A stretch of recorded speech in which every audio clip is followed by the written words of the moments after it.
Hello, have you ever wondered why some people are rich and wealthy while some others are in debt and poor?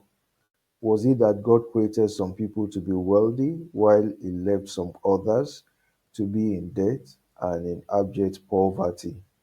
These and several other questions I would answer in the thought I have for you today, titled From Debt to Wealth Make Money from What You Have. I would be sharing from the story of the prophet Elisha and the poor widow. And from this story, we are going to draw out principles that if you understand and follow, you will never be broke or poor again. And if you are in debt, you will move yourself from being in debt to the place of wealth. For those that are not familiar with this story, I would love us to read together at before we look at the principles in this story. So it's from the book of Second Kings, chapter 4, and verse 1 to 7. And I'll be reading from the New Living Translation. One day, the widow of a member of the group of prophets came to Elisha and cried out, "My husband, who served you, is dead, and you know how he feared the Lord. But now a creditor has come, threatening to take my two sons as slaves. But what can I do to help you?" Elisha asked. "Tell me, what do you have in the house?" "Nothing at all, except a flask of olive oil," she replied. And Elisha said, "Borrow as many empty jars as you can from your friends and neighbors." I think we should stop there for today as we take this discussion further. So, if you want to move yourself from debt to wealth, you need to understand some principles right in this story. And the first key that I will share with you is that being a good man does not credit your account with money.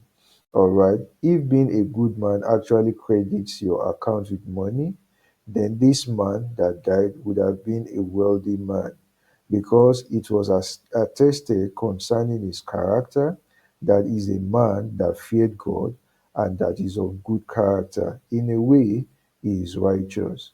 Now, but he died poor, and in fact, he left his family in debt and in poverty. That means that it's possible for you to be a good man and be poor if you don't understand the principles behind making wealth or making money. So, if you want to move yourself from debt to wealth, you need to be a good man, and at the same time, you need to understand the principles behind wealth creation. And I'm not saying that you should be wicked and that you should not be good. No, that's not what we are saying. But what I'm saying is that it is not enough to credit your account with money or to take yourself to the place of wealth by being good alone. You can be a good man and not understand the principles of creating wealth. Of course, we know that integrity can give you access to wealth if you understand the principles behind this. And I'm going to share these too in the course of this discussion in terms of how your integrity can take you from debt to wealth. Now, still on this first key, that being a good man does not credit your account with money. This man was a good man, but he died young, most likely from poverty. Of course, we know that the children, we don't know how old they were at that particular time, but it's very likely that they are young and they are not old enough to take care of themselves. And that is why their mother cried unto Elisha that, "Alas, or have mercy, the creditors want to take these children away as slaves because of the loan or because of the debt that we find ourselves." Now, people could attest to the right standing of this man, but he died poor. As you know that poverty on its own, it's a form of sickness. You know what? It's one can die from being poor if you don't have the money to take care of yourself. And in fact, that's why some people say that healthcare is expensive. So you need some financial capacity, a level of financial capacity to actually take care or look after your health. So we do not know what exactly was the cause of the death of this good prophet, but it's very likely that poverty can be a factor. So you don't want to remain at the level of being poor or being in debt. Do you know that integrity could have landed this man a business deal that would have brought him out of debt to the place of wealth? But he didn't understand how to actually orchestrate this, and we are going to look at this further in these thoughts that I'm sharing with you. Now, we do know that scripture says that a good man leaves an inheritance for his children's children. But for this man, he left debt for his family. And should we say he's still a good man? Of course, he's a good man. But don't forget that it's not enough that you have a good character. It's also important that you leave a good inheritance for your children's children. Of course, part of the inheritance you can leave for them is your integrity. But at the same time, wealth is part of those things that you should leave behind for your children's children. Now let's go to the second key, in moving yourself from debt to wealth. Make money with what you have. Now the second is pray to God for a solution. This is also very important. The woman came to Elisha the prophet for help. This shows that when you are in trouble and when you are in debt, you should remember that solution lies somewhere, and that solution lies with God. So it's very important that you pray to God concerning your situation for a solution.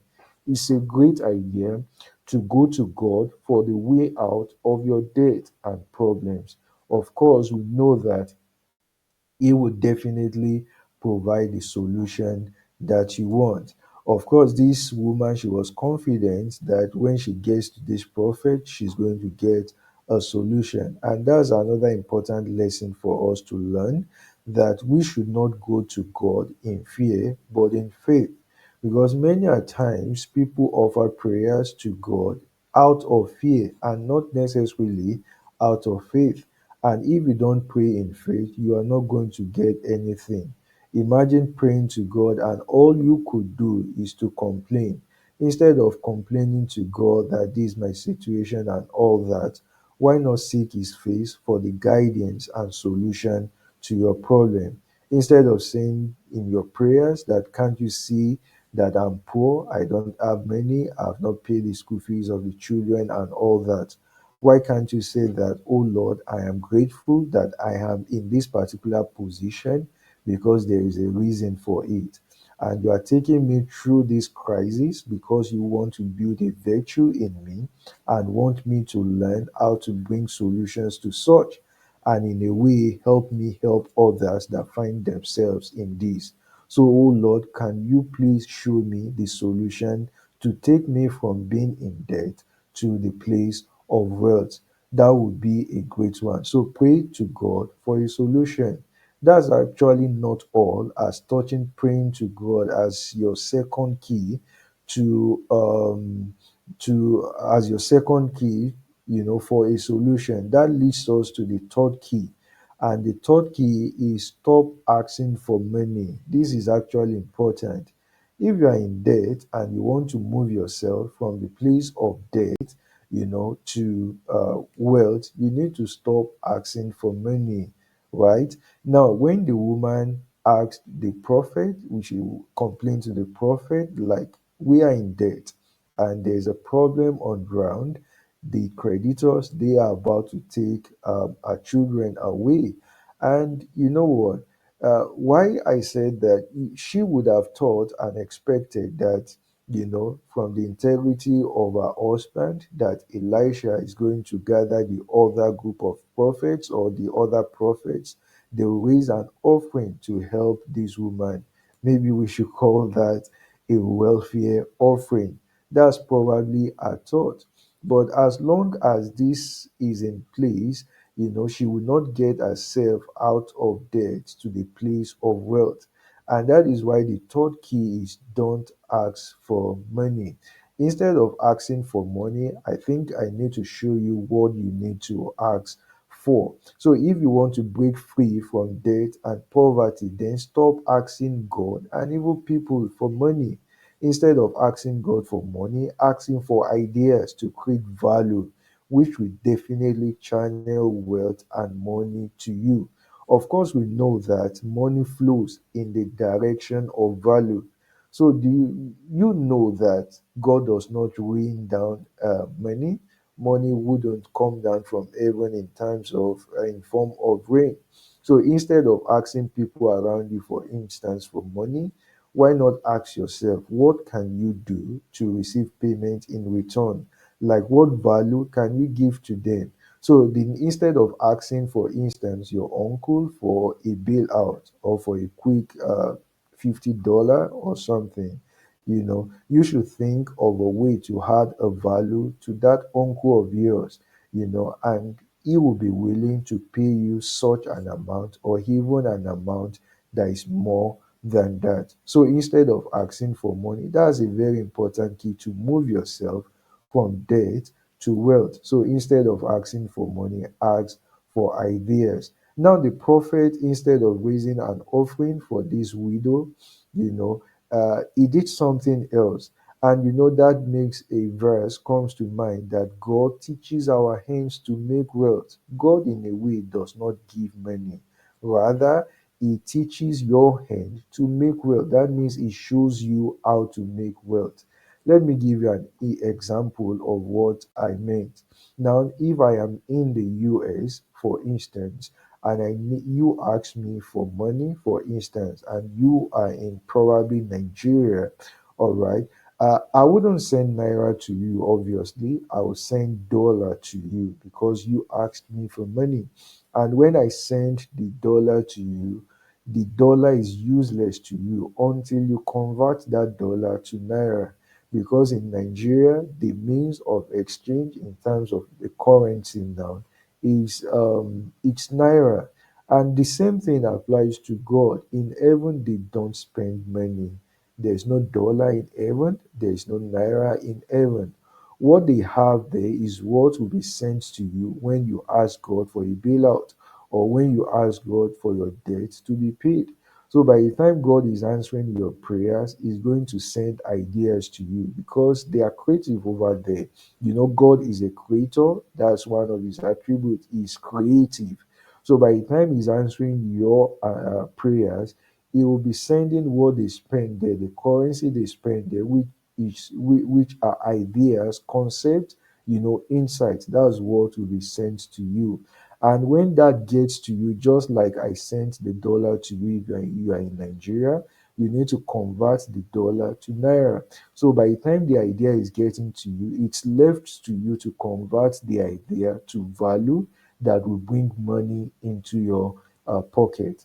You know why several people are disappointed when they pray? Several times when they pray for money, they are expecting that someone will hand over some amount of money to them, or they are expecting for a miraculous, maybe a miracle, money just comes up from nowhere, because they are not aware of this principle that God had even answered their prayers by dropping a particular idea in their heart, in terms of what they can do to bring value, and that will lead to them moving themselves from the place of debt to wealth. So this third key also is very important. So stop asking for money. What do you do when you get money? Of course, I've explained that. So when God needs to send help you out in terms of your financial difficulties, He gives you ideas, solutions, innovations to get you out of the problem. Many are expecting money from God instead of ideas, concepts, insights, and solution. One will remain poor if you don't understand this fact. You can pray and yet remain poor if you do not understand this concept. So I will stop with these three keys for today, and the next time we meet, we'll take the keys further. In terms of the keys that will take you from debt to wealth.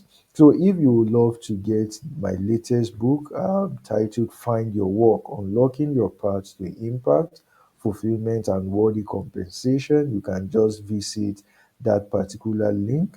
And of course, you can just scan the QRL, the QR scan you have there. So that will take you to the link to get the book.